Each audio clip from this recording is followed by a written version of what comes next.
Some of my friends go, oh, you know, you've come back to college after you've had a baby. A lot of them thought I wouldn't come back.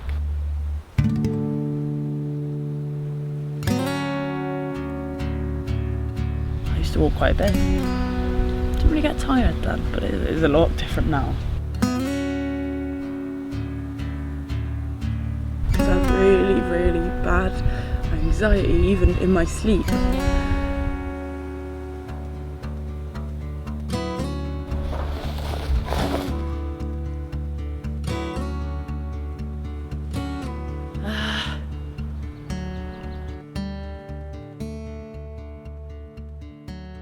My earliest memory is my dad getting me a teddy bear when I was about 4. I was born in Bristol, and my little sister came along when I was 8.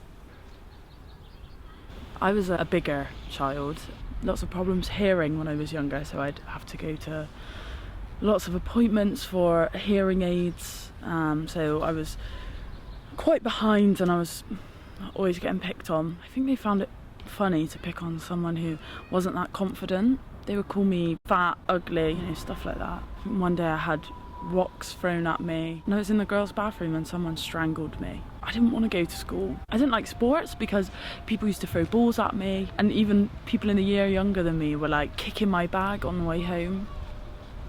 I reported it to the teachers. They said I can't do anything about it because it's outside of the school.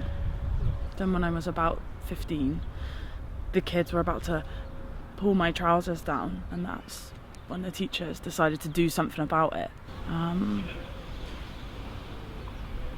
I started self-harming when I was about 13. I found loads of different ways of hiding it, doing it without my mum knowing. One day I had my sleeves rolled up and a teacher noticed and said, you know, was this on purpose? And I thought, well, I can't hide this anymore.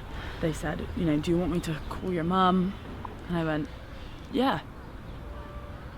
But I had a hard time because my dad called me everything under the sun. He was living in a house and he had depression, I think, and he didn't go out with me or my sister very much. And yeah, I suppose I didn't really get much time with my dad at all.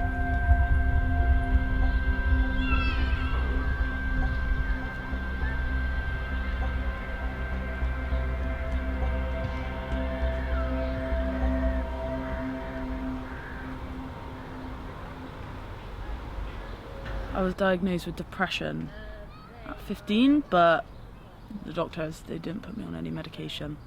I carried on self-harming until I was 18. My first boyfriend used to headbutt me. I went out with him for quite a while. All my friends asked, you know, why do you like him? I thought, I don't like him. I found the power to break up.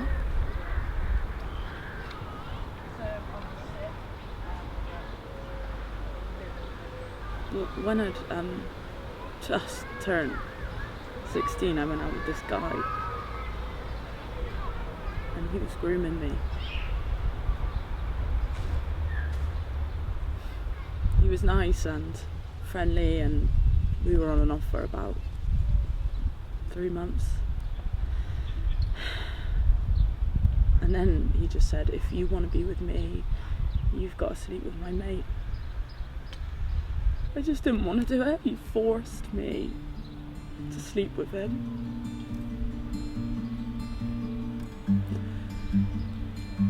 I just felt like I wasn't even in my own body anymore. My mum phoned me. She was like, where have you been? I was like, I'm coming home now. I'll tell you soon. I'll tell you when I get home. But I've got to come home now. And when I got back, I told her, and she phoned the police. I had to have this interview, and I had evidence in my clothes.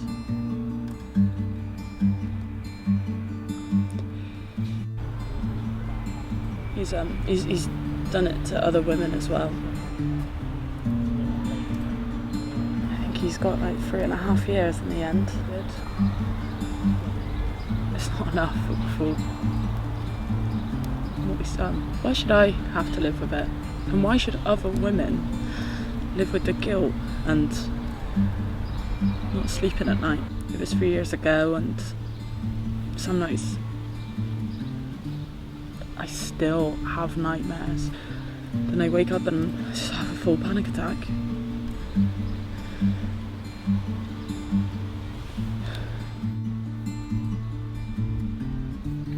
Black was the night, dark was the sky, deep was the well where you left me. Cover me now, the shame and the guilt.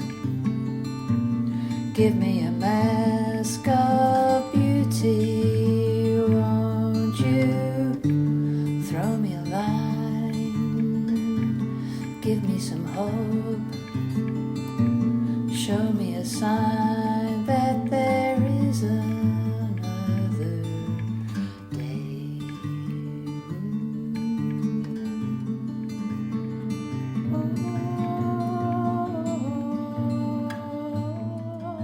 I did have counselling after that. I had to wait like 9 months and I was still self-harming, so still in a bad way. It was taking forever. It was meant to be that aspect of, you know, helping you to get through, but it was waiting all that time to do it. It was helpful because it helped me look at my anxiety and my depression levels. I still wasn't really sleeping, but the doctors prescribed me some sleeping tablets, but nothing for my depression. I met my new partner at college. I didn't really trust him to begin with because I kind of had to tell him, you know, what was going on with me. We were talking for quite a while before I said to him, you know, I think I'm ready to with you now. My partner now has helped me quite a lot with everything. We've been together for 2 years and I live with his mum and I get on with her really well. She works Saturday and Sundays, so I get the house to myself on the weekends, so that's really nice. The baby came last year in October. It wasn't planned, but I'm happy with it. As soon as I found out I was pregnant, I had to give the counselling up. Now and again I might have regretted it before I was pregnant, you know, but I haven't since. Because we all support each other. If you don't, you know, what's the point of living together really? After he was born, my mother-in-law had to help me quite a lot for the first couple of weeks. Then I just done everything by myself. Once I got used to it, I mean, I'm used to it now. All the crying and the punching. My partner's always around, but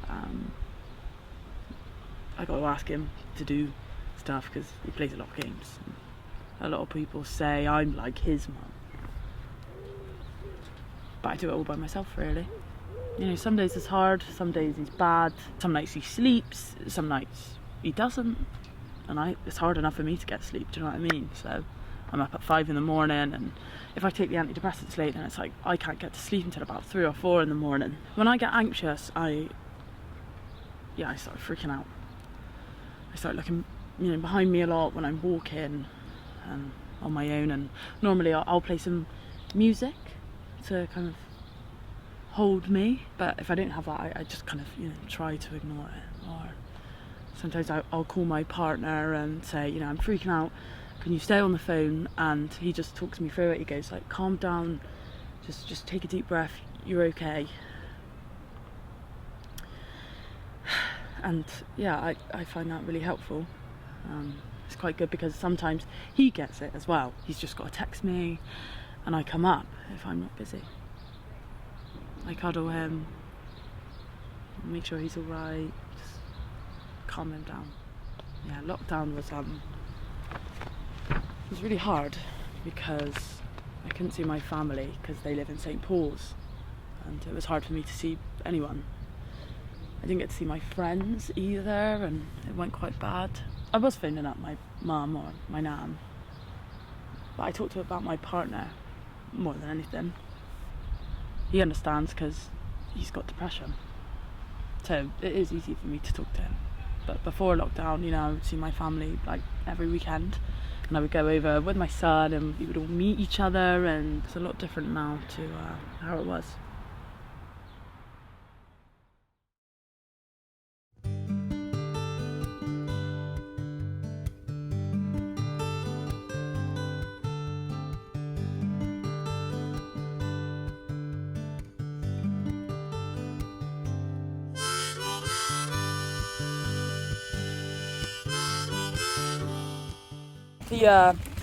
The children's centre people are nice.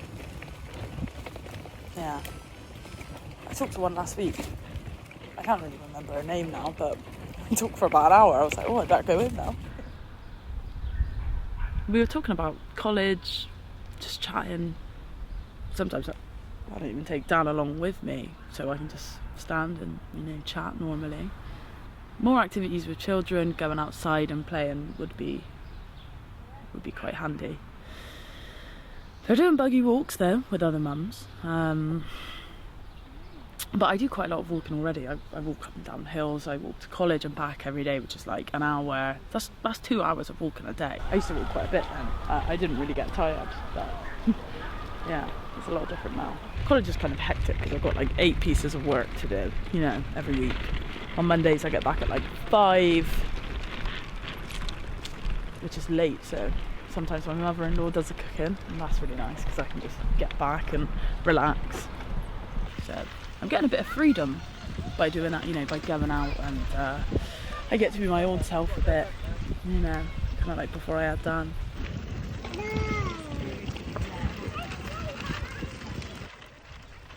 Yeah, I don't see my friends very often,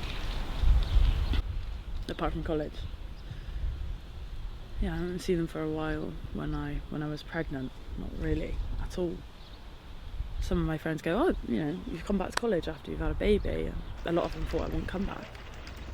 But, you know, I wanted to. It's gonna help me.